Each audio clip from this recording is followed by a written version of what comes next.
아버지 하나님 감사합니다. 주님 또 시간 또 하나님의 말씀을 저희가 살펴볼 수 있는 귀한 시간을 허락해 주심을 감사드립니다. 이 시간 성령님께서 주관하시고 아버지 하나님 또 저에게 지혜와 계시형을 부어주시고 또 하나님의 말씀을 잘 분별하며 또 순종할 수 있도록 열매 맺을 수 있도록 도와주시옵소서. 30배, 60배, 100배 열매를 맺고 저희 삶이 반석 위에 집을 짓는 삶이 될 수 있도록 도와주시옵소서. 아버지 하나님 저희는 부족하고 연약한 존재임을 고백합니다. 아버지 하나님 계속해서 이 세상 가운데 넘어지는 것이 아니라 날마다 매 순간마다 승리하는 저희가 될 수 있게 도와주시고 이기는 자로서 주님께 칭찬받고 큰 상을 받는 저희가 될 수 있도록 축복하여 주시옵소서. 이 마지막 날에 끝까지 인내하는 자가 될 수 있게 도와주시옵소서. 아버지 하나님 저희가 세상의 유혹과 욕심과 아버지 하나님 또 핍박에 굴하지 아니하고 끝까지 승리하는 저희가 될 수 있도록 도와주시길 간절히 기도드립니다. 감사드립니다. 그리 행하실 주님을 찬양합니다. 감사드리고 존귀하신 메시아 되시는 예수 그리스도 예수님의 이름으로 기도옵나이다. 아멘. 예, 그래서 이번 주 이제 21장부터 이제 24장까지 이제 쭉 나와 있는데요. 그와 관련해 가지고 유대인들은 이제 어떤 이야기를 하는가 좀 살펴보시고요. 또 오늘은 특별히 이제 지난번에 설명해 드렸던 또 유대인들에게 있어서 중요한 절기 중에 하루인데요. 라그 바오메르라고 혹시 어제 저녁에 유대인들이 이렇게 불 피우고 같이 이렇게 둥글러 서가지고 춤추고 하는 것들을 보셨는지 모르겠습니다. 이제 여기 통고의 벽에서도 불을 이렇게 피워가지고 그 라그 바오메르라는 그 절기를 이제 기념을 하는 것을 이제 볼 수 있었습니다. 그래서 이제 지난번에 말씀드렸던 것이 유대인들이 이 라그 바오메르를 통해서 랍비 시몬이라는 랍비를 기념하는 날인데요. 그와 관련해 가지고 이제 이 6월절과 오순절 사이의 기간이 이제 49일이잖아요. 그래서 이 49일 기간 동안에 특별히 32일과 17일로 구분을 짓는다라고 말씀을 드렸죠. 그래서 32일은 히브리어 숫자 값으로 뭐라고 했습니까? 바로 레브. 그래서 마음이다. 그리고 17은 이제 토브. 좋은. 그래서 좋은 마음. 레브 토브를 강조하고 있다라는 걸 말씀드렸습니다. 그래서 6월절부터 오순절 사이에 저희의 마음을 좋게 해야 된다, 만들어야 된다라고 유대인들조차 얘기를 한다는 걸 말씀드렸습니다. 그래서 좋은 마음이 될 때 오순절날 하나님의 말씀을 이제 받게 된다. 그래서 오순절날은 특별히 시내산에서 모세를 통해서 하나님께서 토라의 말씀을 주셨던 절기인 거죠. 그리고 예수님께서 오신 이후에 십자가에서 죽으시고 부활하시고 그리고 이제 부활하시고 40일 뒤에 승천하시고 열흘 뒤에 바로 성령님께서 오순절날 강림하셨는데요. 그래서 하나님께서 말씀을 주신 날 그리고 하나님의 영께서 믿는 모든 자에게 내려오신 날, 그날이 바로 오순절이다 라는 걸 잘 알고 계십니다. 그래서 이 하나님의 말씀을 받기 위해서 또 하나님의 영을 받기 위해서는 좋은 마음을 갖춰야 된다. 그래서 특별히 이제 좋은 밭의 비유를 저희가 또 살펴보셨습니다. 그래서 말씀이 이제 좋은 밭은 30배, 60배, 100배의 결실을 맺는 밭이 바로 좋은 밭이다 라고 말씀드렸습니다. 근데 돌밭도 있고요, 가시밭도 있다, 가시떨기 밭도 있다 라고 말씀드렸죠. 그래서 저희가 돌밭이 돼서는 안 되겠죠, 당연히. 그래서 하나님의 말씀을 즉시로 기쁨으로 받긴 하지만 마가복음 4장에서 환난과 핍박이 일어날 때 넘어지는 자가 바로 돌밭과 같다. 그래서 저희는 돌밭이 돼서는 안 되겠습니다. 레브 토브가 좋은 밭이, 좋은 마음의 밭이 되어야겠다.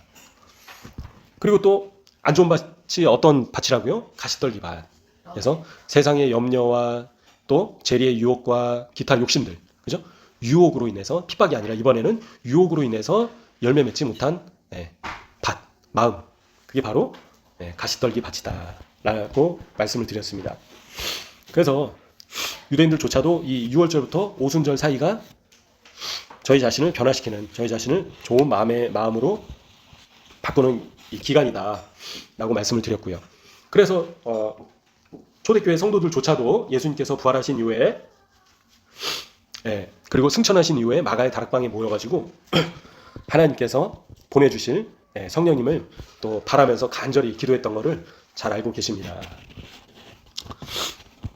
그래서 지금이 바로 오늘이 이제 라그 바오메로 해서 유대인들이 이제 중요하게 생각하는 절기다. 성경에 기록되어 있는 절기는 아닌데 참고적으로 유대인들이 또 기념하는 날이다라는 것을 참고적으로 말씀드리겠습니다.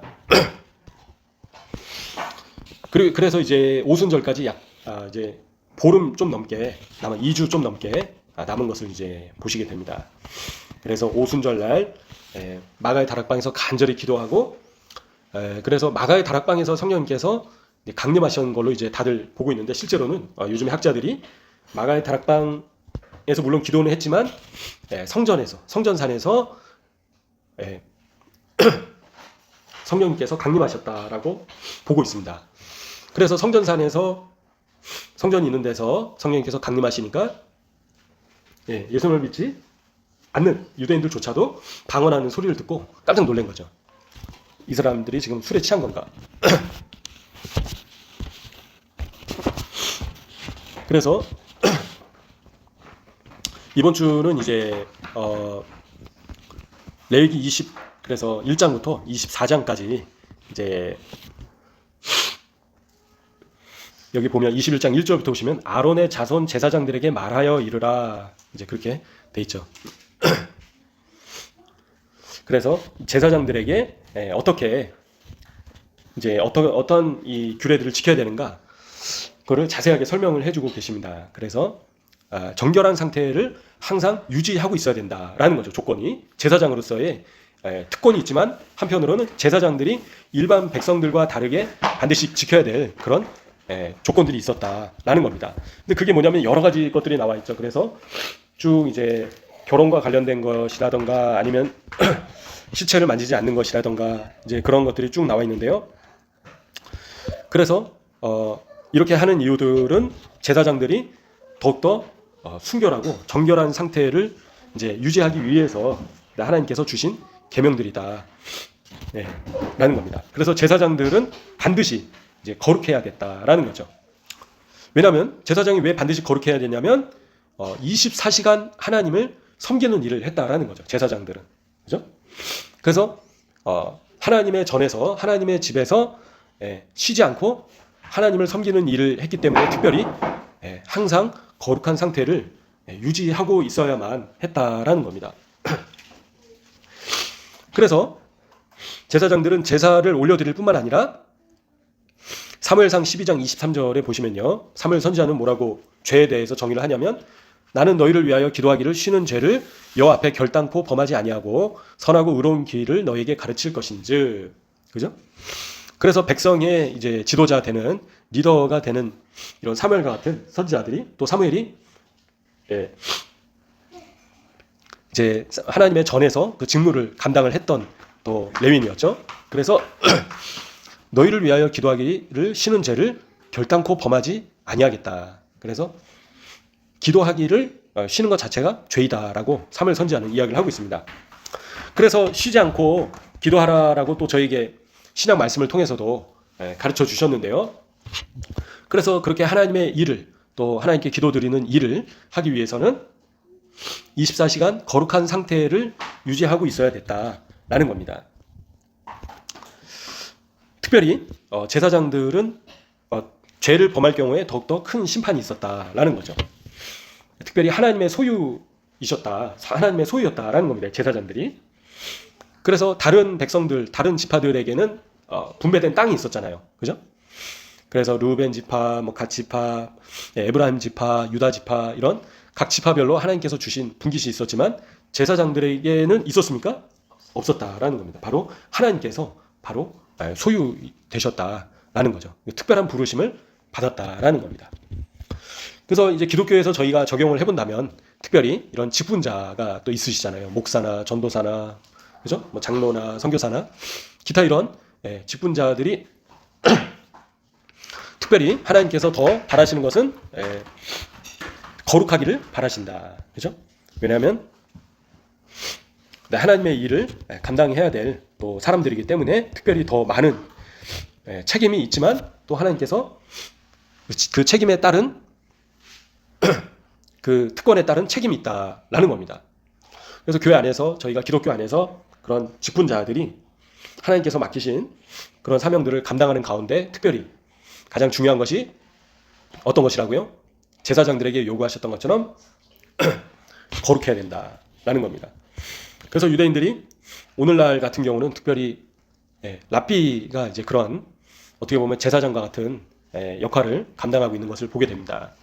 그래서 경건한 삶에 힘을 쓰고 특별히 어려운 사람들을 돌아보고 가난한 사람들을 돌아보고 이런 책임들이 리더로서 랍비들에게 더 많이 요구되고 있는 것을 저희가 보게 됩니다. 그래서 이 대제사장 같은 경우는 부모가 죽었을 때조차도 성전을 떠날 수 없었다라는 거죠. 그죠? 그래서 대제사장 같은 경우는 부모님 가운데 상을 당했어도 장례식에 참여할 수가 없었다라는 거죠. 그래서 가장 거룩한 삶을 살아야 되는 사람이 바로 대제사장이었다라는 겁니다. 그래서 제사장들이 어떻게 이제 거룩함을 유지해야 될 것인가 쭉 이제 나와 있고요. 성물을 먹는 규례에도 22장에 쭉 나와 있습니다. 그리고 절기와 관련해서도 뒤에 쭉 나와 있죠. 그래서 로시아샤나 나팔절이 7번째 달의 첫째 날이다. 또 용키푸르 대속제일은 7번째 달의 10일이다. 가장 거룩한 날이다. 그래서 성경 이제의 달력으로 7월 10일이 바로 용서하시는 날 대속제일이다 라는 겁니다. 그래서 7과 10을 더하면 17인데요. 유대인들은 특별히 단어의 숫자값을 중요하게 생각하다 보니까요. 7과 10을 더한 17은 토부. 그래서 대속제일은 좋은 날이다. 이제 그렇게 해석을 하고 있습니다. 그 다음에 이제 초막절 절기가 나오고요. 심카토라에 대해서 이제 심카토라가 이제 초막절 마지막 날, 하나님께 토라를 받고 기념하는 날이다 인 겁니다. 그래서 이제 절기와 관련된 이런 말씀들이 쭉 있는 것을 이제 보시게 되고요. 근데 특별히 특별히 이번 주 파라샤와 관련해 가지고 유대인들이 이제 순교와 관련돼서 또 이야기를 한다는 걸 참고적으로 말씀드리겠습니다. 그래서 만약에 강제로 우상 숭배를 해야 되는 상황이 닥친다면 이런 죄를 지을지언정 죽음을 선택해야 된다라고 이야기를 하고 있습니다. 그래서 우상 숭배를 행함으로 돌이킬 수 없는 죄를 저지르기보다는 차라리 죽는 것이 낫다라고 이번 주에 얘기를 하고 있고요. 또 이런 음행, 그죠? 금지되어 있는 음행을 행하느니 차라리 죽음을 선택하는 것이 낫다라고 얘기를 하고 있고요. 그리고 살인, 다른 사람을 죽여야만 되는 그런 살인을 저질러야 되는 상황이라면 차라리 죽음을 선택하는 것이 낫다라고 얘기를 하고 있습니다. 그리고 마찬가지로 공공연하게 종교를 탄압하는 경우에도 하나님의 그 말씀의 계명 중 하나님의 계명을 강제로 어기게 만들려고 종교 탄압의 경우에 죽음을 선택해야 된다라고 표현하고 있습니다. 유대인들이. 그리고 정부가 그러니까 유대인들에게 해당되는 거죠. 유대교 준수를 불법화하고 사형으로 규정한다면 어떠한 계명을 어기는 것보다 죽음을 선택해야 된다라고 그렇게 이야기하고 있습니다. 기준이 그러하다라는 겁니다. 유대교의 기준 자체가. 그래서 강제로 하나님의 말씀을 어기게 만들려고 하고 우상 숭배하게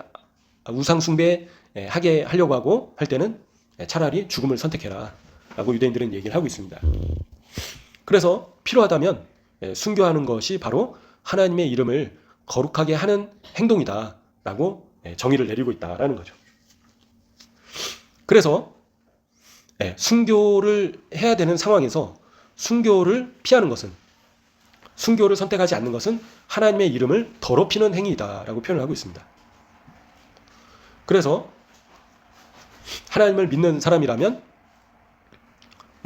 순교가 필요한 상황에서 순교 당하는 것이 바로 하나님의 이름을 거룩하게 하는 것이고, 순교를 거부하는 것은 하나님의 이름을 더럽히는 것이다 라고 유대인들은 표현하고 있죠.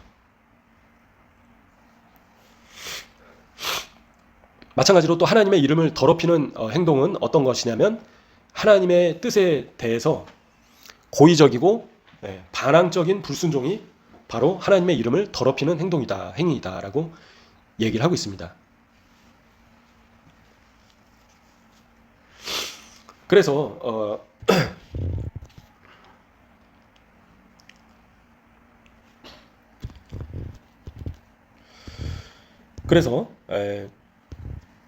사소한 계명이라도 어기기보다는 순교해야 한다라고 유대인들은, 랍비들은 이야기를 하고 있습니다. 사소한 계명이란 어떤 것을 의미하나 하고 유대인들은 신발끈을 바꾸는 것조차도 해당되는 것이다 라고 표현을 하고 있는데요. 그래서 유대인의 관습에서 이방인의 관습으로 바꾸는 것조차 바꾸는 것과 같은 것이 바로 신발끈을 바꾸는 것과 같은 것이다 라고 표현을 하고 있죠. 무슨 얘기냐면, 아주 작게 여겨지는 것조차도 타협해서는 안 된다 라는 거죠, 유대인들이. 그래서 이제 유대인들이 샤밧날 다른 사람이 이제 보지 않는다 하더라도 스위치를, 이렇게 전원 스위치를 켜지 못하는 것이, 그러니까 사소하게 보이는 것조차도 할 수 없다라는 거죠. 하나님을 부인하는 것은 당연히 할 수 없는 것이고요. 뿐만 아니라 작게 여겨지는 계명조차도 목숨을 걸고 지켜야 된다라고 유대인들이 얘기를 하고 있다라는 겁니다. 근데 이제 안타깝게도 기독교는 너무나도 이제 신앙생활 가운데서 저희가 타협하는 경우가 이제 많이 있는데요.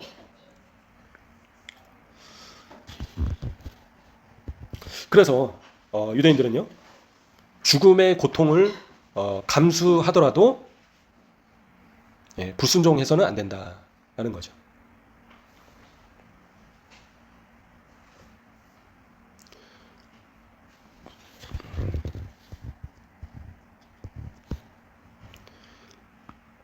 구원의 희망이 없다 하더라도 우리 자신의 목숨을 바쳐야 된다라고 표현을 하고 있습니다.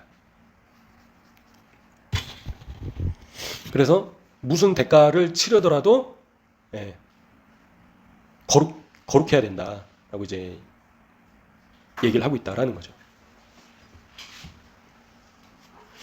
그래서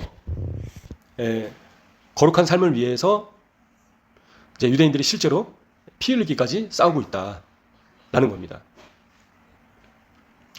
그래서 십자군이나 또 종교 재판에서 중세 때 이제 기독교가 강제로 유대인들을 이제 개종시키려고 했었잖아요. 그래서 너희가 세례를 받으면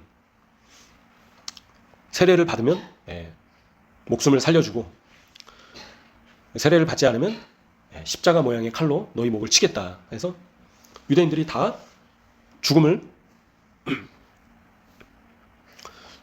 다 받아들이고 기독교로 개종하지 않은 이제 그런 배경이 이런 가치관에 있다라는 것을 보시게 됩니다. 그래서 죽음의 위협 앞에서도 이제 하나님의 말씀을 어기게 하는 것에 대해서 타협할 수 없다라는 거죠. 그래서 저희 기독교가 어떻게 보면 이런 유대인의 모습을 보고 배워야 되지 않는가, 그죠? 그래서 이제 환난 가운데 결국에는 짐승의 표를 받느냐 받지 않느냐, 그죠? 우상에게 절하냐 절하지 않느냐 문제로 가깝게는 일제시대 때 신사참배를 안타깝게도 목회자들이 앞장서서 가결을 하고 이제 우상에게 절을 했었는데요.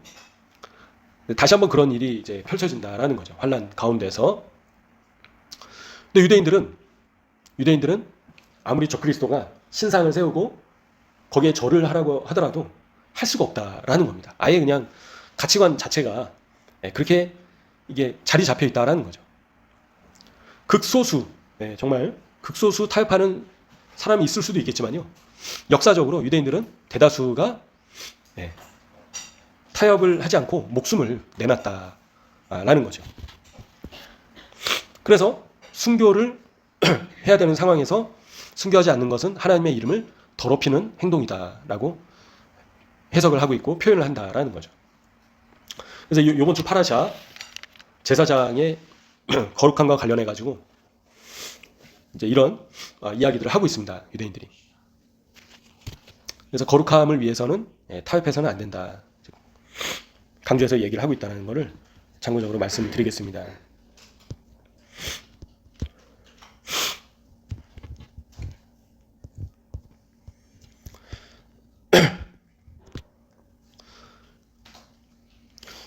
그래서 이제 유대인들에게 있어서 죽음 이후에도 하나님께서 구원하신다라는 그런 믿음이 있기 때문에, 그죠? 그래서 결국엔 부활의 소망이 있기 때문에 죽음을 두려워하지 않았다라는 거죠.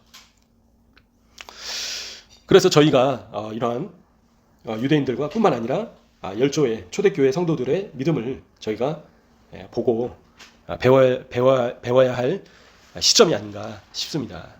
그래서 점점 더 이제 기독교를 향한 믿는 자를 향한 또 유대인들을 향한 핍박이 커지게 될 터인데요. 그래서 지금부터 저희가 저에게 타협하지 않는 믿음을 주시옵소서, 그죠? 두려워하지 않는 믿음을 저에게 주시옵소서라고 기도하면서 유대인들처럼 준비가 되어야겠습니다.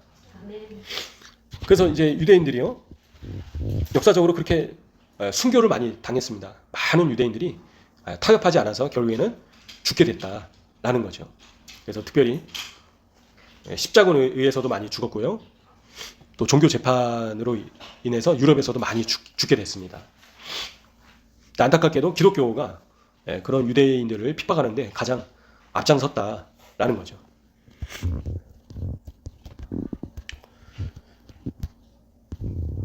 그래서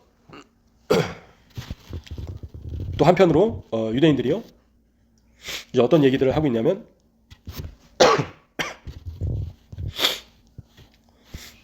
이번 주에 특별히 우리 자신이 우리 모두가 본질적으로 하나님과 끊임없이 연합되어 있다라고 표현을 하고 있습니다. 그래서 너희 자신을 더럽히지 말라라는 말씀과 관련해 가지고 왜 그러하냐면 본질적으로 저희 자신이 하나님과 연합되어 있기 때문에 그러하다라고 유대인들이 얘기를 하고 있죠. 근데 저희가 이 물질 세계 속에서 살다 보면, 세상 속에서 살다 보면 이런 물질 세계의 영향으로 인해서 때때로 저희가 하나님과의 이러한 연결성에 대해서 무관심하게 된다라고 유대인들조차 얘기를 하고 있다는 거죠. 그리고 모든 인간들은, 모든 피조물들은 하나님과 연합될 수 있는 존재인데 하나님에 대해서 무관심하거나 하나님을 심지어는 적대적으로 만들어서 하나님과 분리되고 또 하나님께서 소외감을 느끼시게 할 수 있다라는 겁니다. 그래서 너희의 허물이 너희를 하나님으로부터 분리시켰다라는 거죠. 그죠? 하나님 사이에 간격이 생기지 않도록 노력해야 된다라고 얘기를 하고 있습니다. 근데 그게 그 가장 큰 것 중에 하나가 무관심인 거죠. 그래서 하나님께 관심을 두지 않는 것이다 라는 겁니다. 왜 그러냐면 저희가 이 물질 세계 속에서 살다 보니까 물질적인 것에 더 많은 신경을 쏟다 보니까 정작 하나님과 끊임없이 연결되어 있어야 되는 저희 인간이 그 사이에 하나님과의 사이에 간격이 생기게 된다라는 겁니다. 그래서 저희가 본질적으로 하나님과 하나된 존재라는 것을 날마다 기억해야 되는 거죠. 그래서 특별히 저희가 예수를 믿는 자로서 저희 안에 내주하시는 성령님과 교제하기를 힘써야 된다라는 겁니다. 물론 이제 저희가 시간을 정해놓고 기도하는 것뿐만 아니라 어떻게 해야 되나요? 바로 성령님과 교제하기를, 그죠? 대화하기를 힘써야 된다라는 겁니다. 그분과 동행하기를, 성령님의 뜻을 묻고, 그죠? 성령님의 뜻을 순종하기를 힘쓰는 삶을 저희가 살아야겠습니다. 저희의 생각이나 저희의 지식이나 지혜만을 쫓는 것이 아니라 세상이 얘기하는 세상의 소리를 쫓아가는 것이 아니라 성령 하나님께서 어떤 것을 말씀하시는가 저희가 잘 귀를 기울이고 잘 분별하고 순종하기를 힘써야 하겠습니다. 이제 그런 것들이 바로 하나님과의 관계 속에서 간격이, 그죠? 벌어지지 않도록 하는 것이다 라는 겁니다. 그래서 결국에는 저희가 물질 세계 속에서 살고 있기 때문에 물질의 영향을 안 받을 수가 없는 존재인데요. 근데 그런 물질의 영향 때문에 하나님과의 관계까지도 멀어지게 돼서는 안 된다라는 거죠. 특별히 뭐 믿지 않는 자들이야 아예 뭐 하나님께 관심이 없으니까요. 네? 하나님을 믿는 자들이 그러하다라는 거죠.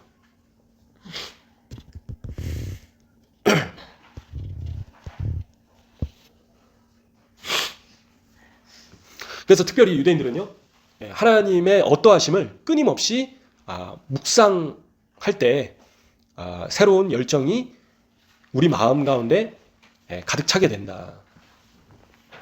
그리고 하나님에 대한 사랑으로 가득 차게 된다라고 표현을 하고 있습니다. 그래서 유대인들이 얘기하는 거는 끊임없이 하나님의 어떠하심을 묵상해라. 그죠? 하나님의 속성을, 하나님의 성품을, 하나님의 초월하심을 끊임없이 묵상해라. 그래서 이런 열정이 하나님에 대한 사랑으로 가득 채우게 해준다라고 표현을 하고 있습니다. 그래서 하나님을 계속 생각하라는 거죠. 그죠? 하나님의 사랑, 그죠? 하나님의 위대하심, 하나님의 전능하심, 그죠? 하나님의 편재하심, 하나님의 전지전능하심, 하나님의 나를 향하신 그런 사랑. 그래서 하나님께서 어떠한 분이신가를 끊임없이 묵상을 해야 된다라고 표현을 하고 있습니다. 유대인들조차도. 누가 그렇게 생각을 해야 된다고요? 바로 피조물인 인간이. 그래서 물질 세계 속에서 살고 있기 때문에 물질의 영향을 안 받을 수는 없지만요.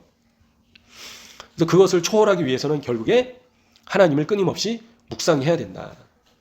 그런 얘기를 유대인들조차도 하고 있다라는 것을 말씀드리고 싶습니다.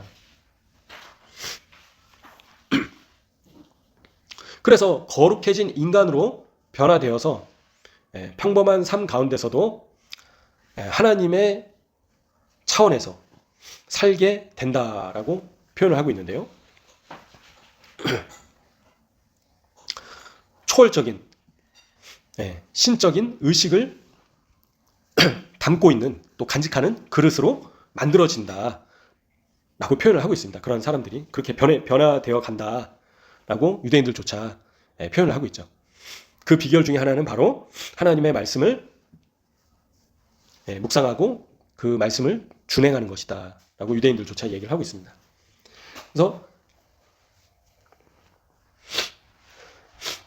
하나님의 차원에서 또 거룩한 삶을 살 수 있는 구체적인 방법이 바로 하나님의 말씀을 연구하고 준행하는 삶이 바로 그런 거룩해진 인간으로 변화되도록 돕는다라고 얘기를 한다는 거죠. 그래서 하나님의 말씀을 저희가 무시하고 하나님의 말씀과 무관한 삶을 살 때는 거룩한 삶을 살 수가 없다라는 거죠. 반대로 거룩한 인간으로서 변화될 수가 없다라는 겁니다. 아무리 교회에 다닌다 하더라도 하나님의 말씀을 준행하지 못하고 있다라면 하나님의 수준에서 하나님의 차원에서 저희의 삶을 살 수가 없다라는 겁니다. 하나님의 말씀을 불순종할 때는. 그래서 저희는 반드시 하나님의 말씀을 잘 분별하고 하나님의 말씀대로 준행하는 삶을 살아야겠습니다. 하나님께서 말씀하신 대로 사는 삶이 바로 반석 위에 집을 짓는 삶이다라고 또 가르쳐 주시잖아요. 예수님께서도 저에게 말씀해 주십니다. 그래서 저희가 초월적인 삶을 살기 위해서는, 그죠? 하나님의 수준에서, 하나님의 차원에서 살기 위해서는, 거룩해진 인간의 모습으로 살기 위해서는 하나님의 말씀을 연구하고 준행하기를 힘써야 된다라는 겁니다. 그래서 아주 작게 여겨지는 계명조차도 준행하기를 힘써야 된다. 그죠? 예수님께서도 말씀하셨죠. 모든 계명을 가르쳐 지키게 하라 말씀하셨잖아요. 그죠? 한 말씀이라도 작게 여기고 가르치지 않는 자는 하나님의 나라에서 큰 자로 여겨지지 않는다라고 예수님께서 말씀하셨습니다. 그래서 저희가 하나님의 말씀을 잘 살펴보고 저희의 삶 가운데 지켜지지 않는 말씀들은 어떤 말씀인가 잘 분별을 하고 변화되기를 힘써야 되겠습니다. 그래서 죄를 짓는 것이 곧 하나님의 말씀에 대해서 불순종하는 거죠. 그죠? 그래서 저희가 회개 기도를 통해서 저희가 아주 구체적으로 어떤 죄를 저희가 짓고 있는가 보시기도 하지 않습니까? 말로 짓는 죄, 마음으로 짓는 죄, 행동으로 짓는 죄, 그죠? 여러 가지, 수백 가지 죄악들이 있는데요. 이런 죄악들을 저지르지 않도록, 그죠? 힘써야겠습니다. 하나님의 말씀대로 살기를 힘쓰고 애써서 피 흘리기까지 너희가 싸워라라고 말씀하신다라는 거죠. 그래서 기독교가 철로 역정 이제 책을 보시면 나와 있지만요. 저희가 그냥 방콕하면서 편하게 신앙생활하는 종교가 기독교가 아닌 것을 보게 됩니다. 치열한 종교가 바로 기독교이고요. 그죠? 끝까지 인내하고 싸워야 하는 종교가 바로 기독교인 것을 보게 됩니다. 예수님 믿었다고 그냥 끝나는 것이 아니라 예수님을 믿음으로 인해서 이제는 싸움을 시작할 수 있는 자격을 얻게 됐다라는 거죠.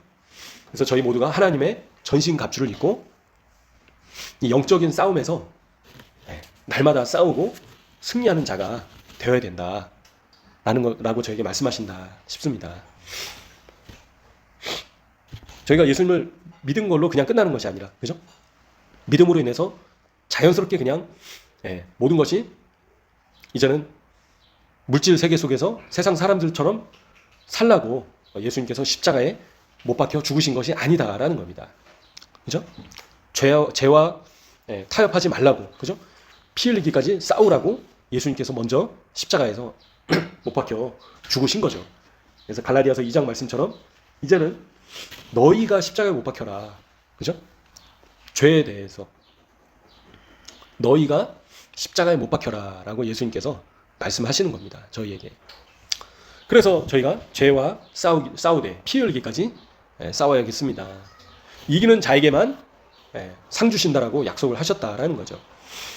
요한계시록의 7 교회 중에서 칭찬만 받는 교회가 있었고요. 책망만 받는 교회가 있었고요. 칭찬과 책망을 받는 교회가 있었습니다. 그래서 예수님께서는 미지근한 교회를 토하여 내치신다. 그리고 불순종하는 교회로부터 촛대를 옮기시겠다 경고하시고요. 그래서 저희는 반드시 칭찬만 받는 교회가 되어야겠습니다. 칭찬도 받고 책망도 받고 미지근한 교회가 되지 않도록, 그죠? 그래서 저희의 삶 가운데 있는 죄의 문제들, 그죠? 그런 죄를 이제 초월하는, 그죠? 죄로부터 분리되는. 그래서 히브리어 단어의 이 거룩이라는 단어의 키두시라는 이 단어의 그 뜻이 분리됐다, 초월했다 라는 의미를 가지고 있다라고 합니다. 그래서 죄와 분리된, 그죠? 세상과 분리된, 그리고 죄를 초월한 그런 의미가 이 키두시 안에 들어있다 라고 유대인들조차 얘기를 한다라는 거죠.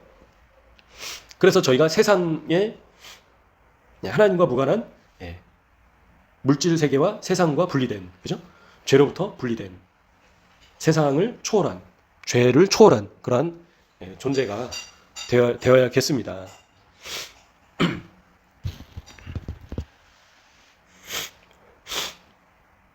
그래서 하나님의 초월성을 매 순간마다 묵상해야 된다.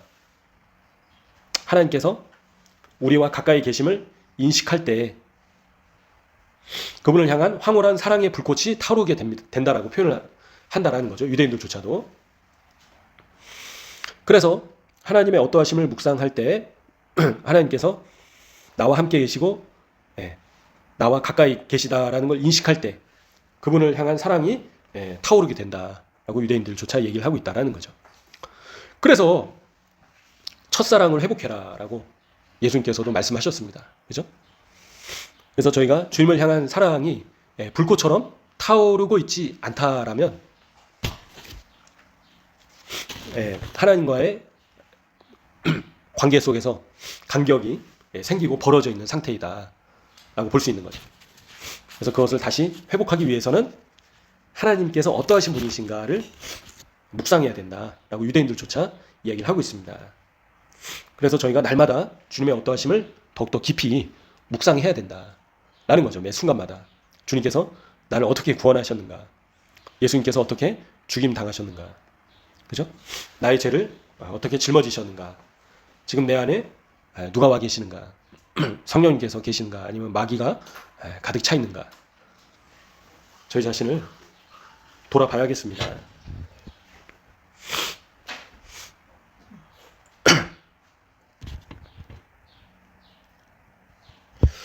그래서 오늘 말씀을 기억하시면서요, 제사장에게 거룩해라라고 이제 말씀하셨는데요, 제사장뿐만 아니라 저희 믿는 모든 자가 또 거룩해야 된다 싶습니다. 그래서 거룩하다라는 의미는 세상과 분리되고 죄와 분리되고 세상을 초월하고 죄를 초월한 상태이다. 그래서 저희 자신을 더럽히는 것으로부터는 순교까지도 감내해야 된다. 유대인들조차 그런 얘기를 하고 있다. 순교를 하는 것은 바로 하나님의 이름을 거룩하게 해드리는 행위다 라고 유대인들은 표현을 하고 있습니다. 순교를 해야 되는 상황에서 순교를 거부하는 것은 하나님의 이름을 더럽히는 행동이다 라고 유대인들이 이야기하고 있다는 것을 참고적으로 말씀드리게 됐습니다. 그리고 하나님과의 관계가 멀어지게 되면 안 된다라는 거죠. 결국에는 하나님과 저희는 연결되어 있는 존재이다 라는 걸 기억하고 하나님의 어떠하심을 날마다 매 순간마다 기억하고 하나님을 향한 사랑이 불꽃처럼 타올라야만 한다 라고 유대인들조차 얘기를 하고 있습니다.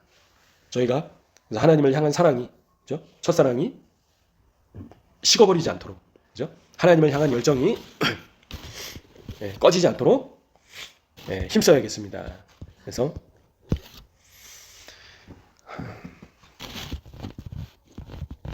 저희가 이번 주 파라샤 말씀을 통해서 그래서 저희가 거룩한 삶을 살기를 힘써야겠습니다. 그래서 죄로부터 분리되고 날마다 매 순간마다 주님만을 생각하고 주님과 대화하고, 특별히 저희는 예수님을 믿은 주님의 자녀로서 성령님을 저희에게, 성령 하나님을 저희에게 보내주셨는데요, 그분과 대화하기를 힘쓰고 그분과 교제하기를 힘쓰는 저희가 되어야겠습니다.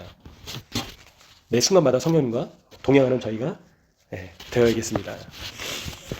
이런 말씀들을 기억하시면서 이 시간 함께 주님 앞에 기도하시면서 나가시면 좋겠습니다. 기도하시겠습니다. 주여 아버지,